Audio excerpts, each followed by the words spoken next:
Hola, hola. Vamos a dar continuidad a nuestros videos didácticos en donde mostramos algún aspecto para observar y para estudiar una carta natal. Estos videos son muy cortitos, de ninguna manera van a agotar ni una carta, ni toda la información, ni los aspectos, ni las casas. Es así como que fijarnos una meta, porque finalmente cuando hacemos alguna consulta astrológica, debemos tener como un motivo de consulta y debemos tener como una meta a la cual llegar. En esta ocasión les voy a presentar la carta de Roberto Palazuelos. Hace unos días me salió por ahí en un reel de YouTube un fragmentito de una entrevista de las que hace Jordi Rosado, en donde Palazuelos hablaba de su infancia. Y entonces, pues me di a la tarea, me llamó mucho la atención. Yo realmente no sabía absolutamente nada de su vida y me llamó mucho la atención. Me fui a ver la entrevista completa y prácticamente es muy autobiográfica. Entonces, pues me di a la tarea también de hacer el trabajo necesario para obtener su hora de nacimiento con la mayor precisión posible y a continuación les voy a mostrar su carta y me gustaría mucho que fuéramos en retrospectiva como a buscar ese pasado, porque hay cosas interesantes que les voy a mostrar. Les recuerdo que los videos que yo hago, carácter completamente didáctico y que tiene una finalidad para que sean, digamos, un material de estudio para mis alumnas y mis alumnos de astrología. Bueno, esta carta que están viendo ustedes aquí es la carta de Roberto Palazuelos.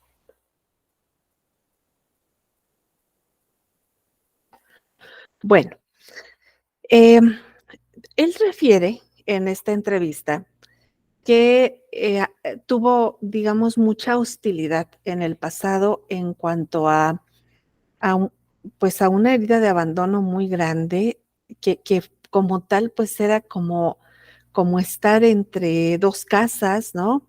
Por una parte, pues estar como con su mamá, con su abuelo, con su papá, y haber sido como muy afortunado, pero en condiciones muy extremas. Entonces, a mí me llama mucho la atención cuando yo obtengo la hora de nacimiento, me doy a la tarea de sacar su carta y demás, pues tengo que la casa 4 está vacía y que la casa, pues, ¿en dónde más podemos buscar la infancia? Entonces, pues aquí esto es interesante porque vamos a suponer que cuando nosotros tenemos la tarea de estudiar una carta, no tenemos absolutamente ningún dato y vamos intuitivamente rescatando información de la combinación que hace los signos, los planetas, las casas y los aspectos. Entonces, cuando yo veo que la casa 4 está vacía, pero ya tengo un referente, como en este caso, que es lo que a mí me llama mucho la atención del video que observé, pues entonces tengo que irme a lugares que me puedan llevar a entender esta faceta como de carencia, ¿no? De esta persona. Eh, la casa 4 está en Leo. Entonces ya por principio de cuentas, eso va a ser interesante, porque Leo es de alguna forma esa chispa de ese niño interno que perdura toda la vida, ¿no? Otro dato interesante es que cuando yo volteo a ver completo el eje 4-10, entonces me encuentro con que en 10 sí tengo información, ¿sí? Tengo Mercurio y tengo Venus en casa 10. Y pudiera ser, a mí, por ejemplo, Venus en casa 10 me suena mucho a pertenencia, ¿sí? Me pertenece mi círculo social y pertenezco a mi círculo social. Y entonces ahí recibo reconocimiento, recibo apoyo, recibo el escalafón, ¿sí? Si nosotros pensamos en esta vida, él se enfoca en alguna parte de la entrevista a hablar de su propio escalafón y a decir, bueno, tuve estas carencias y tuve estas dificultades, pero de otros jóvenes de la misma condición social de la que yo pertenecía, de la que yo era, he destacado más. Yo eso lo vería perfectamente ubicado en un Venus en casa 10. Los valores, la entrega, la pertenencia, la apropiación, la distinción, si de alguna forma pudiéramos considerar que es una persona distinguida, que es una persona digna de ser reconocida a nivel, digamos, de la fama del espectáculo que ha logrado. Bueno, realmente yo tampoco les puedo decir que conozca lo que ha hecho o sus trabajos o lo que ha hecho en cine, televisión, series, desconozco completamente. Sin embargo, socialmente sí podríamos decir que es una figura que ahí se sabe quién es, ¿no? Que es una luminaria que tiene así como que ese prestigio como millonario, posiblemente como empleador, posiblemente como líder. Entonces, pues ahí vamos a tener, incluso como líder político, ¿no? De repente se le escucha por ahí hablar de sus opiniones. Entonces, bueno, a mí me parece que fíjense cómo de repente hablar de la infancia se puede trasladar a la casa 10 y se puede trasladar en esa relación vinculada entre causa y efecto. Pero al estar la carencia en la causa, lo que vamos a ir a ver es el efecto.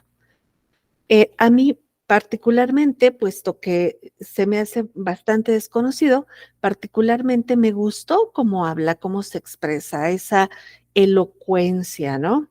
Porque de repente sus anécdotas eran sórdidas verdaderamente, eran sumamente hostiles, ¿no? Cómo se distancia por años de la mamá, se lo quitan de alguna forma al papá, lo recoge el abuelo, lo educa el abuelo, va a ser como el principito, pero en una condición sórdida, ¿no? De dificultades, en fin, ¿no?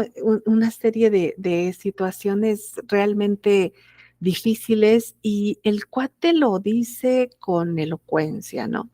Lo dice con orgullo y me parece que ahí está hablando la Casa 10. ¿Quién soy? ¿Por qué soy esto que soy? ¿De dónde se conforma esto que me conforma a mí como ser humano? Esa casa 10 está en Acuario y creo que es como esa permisividad de alguna forma de saltarse, ¿no? Como cierta solemnidad eh, autocompasiva, como cierta solemnidad que podría ser muy entendible en una persona con tantas carencias afectivas y emocionales como él va manifestando en el desenvolvimiento de esa entrevista, pues yo creo que es muy digno de ese desenfado acuariano, de esa libertad, de esa anhelo de igualdad acuariana, ¿no? Como decir, bueno, le podría pasar a otros, me pasó a mí, aquí está lo que yo soy, esto es lo que yo soy y aquí lo dejo. Vamos a dar pues un pequeño recorrido, puesto que ya tocamos este tema de la infancia, por otras posibilidades interesantes para ver el contenido de esta carta. Justamente, yo les quisiera hacer hincapié en que vayamos a los aspectos que forman ese gran trígono en casas de aire. Vamos a tener un gran trígono que va de Júpiter casa 3 en Cáncer a Neptuno en cúspide de casa 7 en Escorpio y que cierra en un stellium que tenemos en casa 11, grupos, colectivos, causas, con Saturno, Quirón, Lilith. Y este stellium tiene aparte, yo creo que ahí en ese stellium se desarrolla una gran parte de la energía de la carta, porque aparte de que es uno de los vértices del gran trígono, aquí yo quiero destacar que el gran trígono es en el orden del intelecto, ¿sí? En el orden del pensamiento. Y en ese orden del pensamiento vamos a tener los signos de agua, porque la casa 3, justo donde está Júpiter, ocupa Cáncer. Después vamos a tener Neptuno en Escorpio y el stellium del que parte tanta información para el entendimiento y la comprensión de esta carta está Lilith en Aries, eh, Saturno en, a ver, vamos a ver dónde está Saturno, porque yo lo veo como en grado crítico y Quirón está en Piscis, ¿sí? Entonces vamos a ver con detenimiento dónde está Saturno. No, Saturno está en Piscis también. Recordemos que las presencias en Piscis nos van a llevar a una concepción de la totalidad, del sacrificio, pero también en el caso de Saturno concretamente, nos habla de una contención, de una especie de castigo, o bien de una normativa, pero casi siempre va a ser una normativa rigurosa. Hace mucho sentido que Lilith, que es esta zona incómoda de la carta natal, esta zona donde no podemos hablar de una satisfacción entera, ya caiga en Aries, ¿sí? Sin embargo, en Piscis vamos a tener este Saturno regulador, este muro de contención que impide que la persona que trae esta posición de Saturno en Piscis se vaya como el borras a alcohol, drogas, eh, déjenme apagarle aquí, estimulantes, y que la persona más o menos vaya saliendo adelante con todo lo que significa traer la herida en el colectivo. Este colectivo yo lo vería aquí desde varios puntos de vista muy ampliado, ¿no?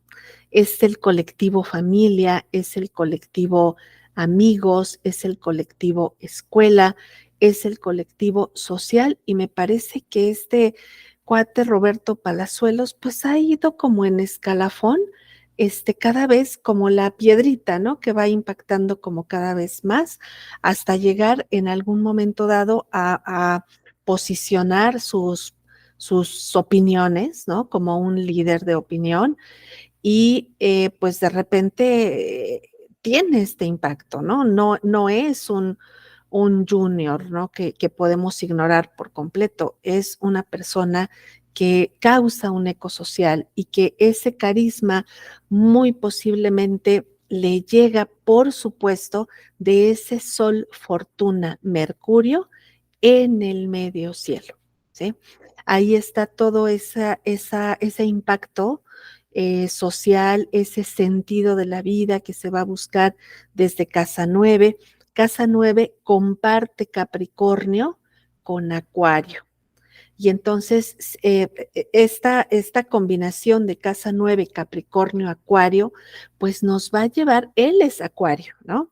Él tiene su sol en Acuario, pero la combinación nos va a llevar a ver una parte de la casa 9 rígida, firme, centrada en muy capricorniana, muy normativa, de mucha capacidad de tomar responsabilidades y vamos a tener también una casa 9 con la necesidad de libertad, ¿sí?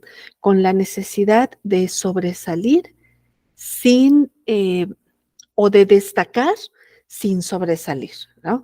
De ser como ese líder en igualdad, de alguna forma, eh, pues pues muy entregado de alguna forma a sus propios asuntos, a sus propios negocios, ¿no? Un Mercurio, a mí esta impresión me da un Mercurio en casa 10 hasta escuchar. No sé cómo lo vas a lograr, pero tú vienes a que la gente te escuche, a crear un impacto a tu alrededor.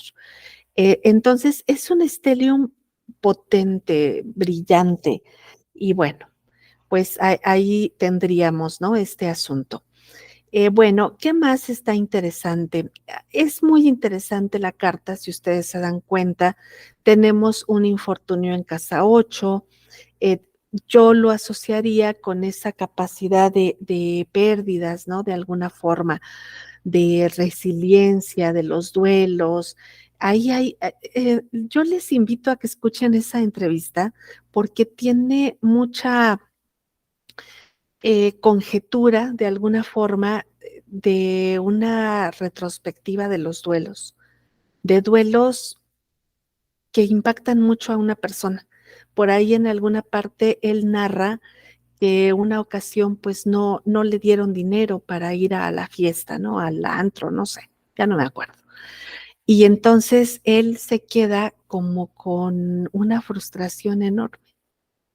Pero aquí, ¿por qué lo asocio con casa 8?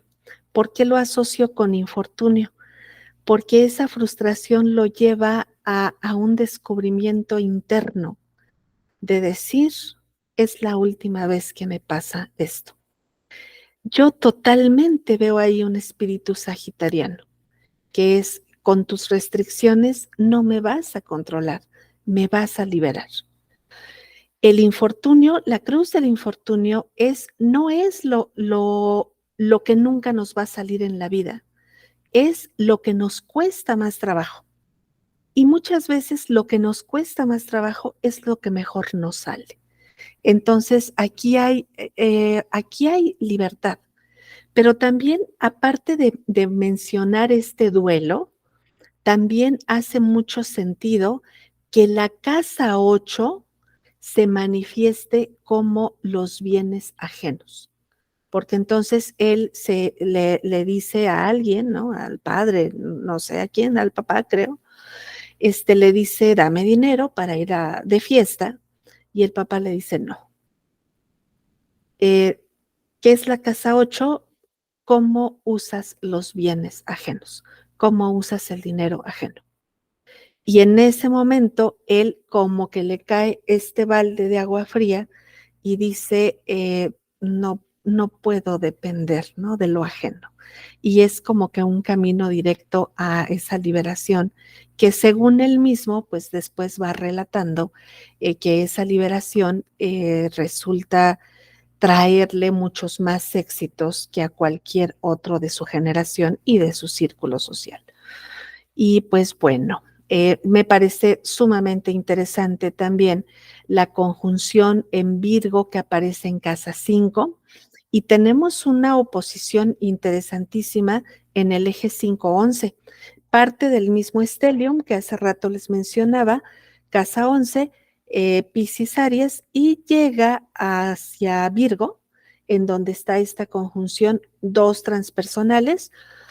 Y estos dos transpersonales, recordemos que la casa 5 es la casa de los talentos más genuinos, la capacidad de improvisación, la capacidad de juego, el niño interior que llevamos dentro. Esa parte salvaje, bueno, no salvaje, esa parte como desbordada, sin límites, que solo quiere crecer, que solo quiere ser, que solo quiere manifestarse, es nuestra casa 5. A veces, en los libros de astrología, en los materiales, nos encontramos con que es muy importante la casa de los hijos, ¿no? Pero también veamos a los hijos como estos grandes proyectos, como estos grandes talentos que se desarrollan dependiendo de quién eres tú. Entonces, a mí me gusta mucho más llevar la casa 5 a la zona de los talentos y de ese niño interno.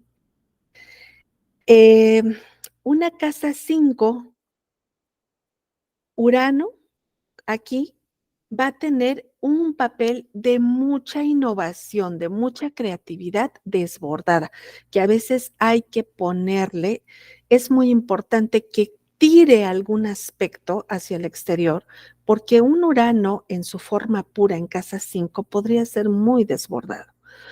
Y también, ¿Cuál es la restricción que aquí tiene Urano? Pues ni más ni menos que la conjunción Plutón, porque Plutón nos va a estar hablando de ese poder transformador en el plano del cuerpo, de la salud, del trabajo y sobre todo de lo cotidiano, de la transformación y de la apropiación del orden de lo cotidiano.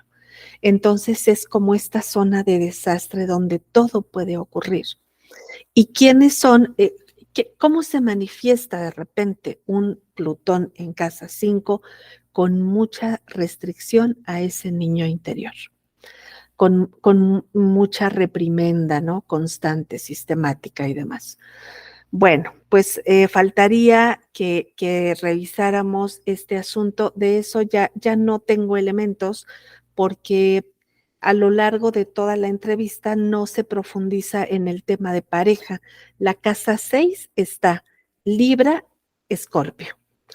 Y eso sería sumamente interesante abordarlo, pero como les digo, a mí lo que me llamó mucho la atención es este carácter como de la retrospectiva de la niñez que hace. Y también me gustó mucho resaltar que trae el gran trígono en casas de aire.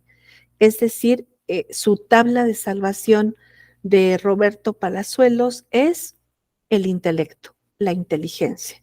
Lo que puede tener de carencia o de elementos de disrupción en su área emocional, lo trae muy resguardado por una gran cantidad de recursos intelectuales de los cuales dispone para siempre estar como que a flote. Bueno, ¿qué más? Bueno, un ascendente Tauro. Un ascendente Tauro es bello porque es el que viene a descubrir su capacidad de apropiación de la experiencia. Y lo quiero resaltar ya para finalizar esta brevísima intervención. Quiero resaltar que en esa línea de Tauro ascendente está el nodo norte, ¿sí? El nodo norte, aparte de que es el ascendente, es una energía que se dirige a Tauro y que viene de Escorpio, ¿sí? Viene con un gran cúmulo de información chamánica del clan, de la tribu, todo este pantano del secreto, de los no dichos y demás, y va hacia bueno, te entregamos como que este cofre de los secretos y ahora puedes hacer con ellos ni más ni menos que apropiarte de tu paraíso terrenal. A eso viene el Tauro. Y bueno, pues muchísimas gracias, alumnas y alumnos, por su valiosísima atención. Que les vaya muy bonito a todos los que puedan llegar hasta aquí en este video. Gracias.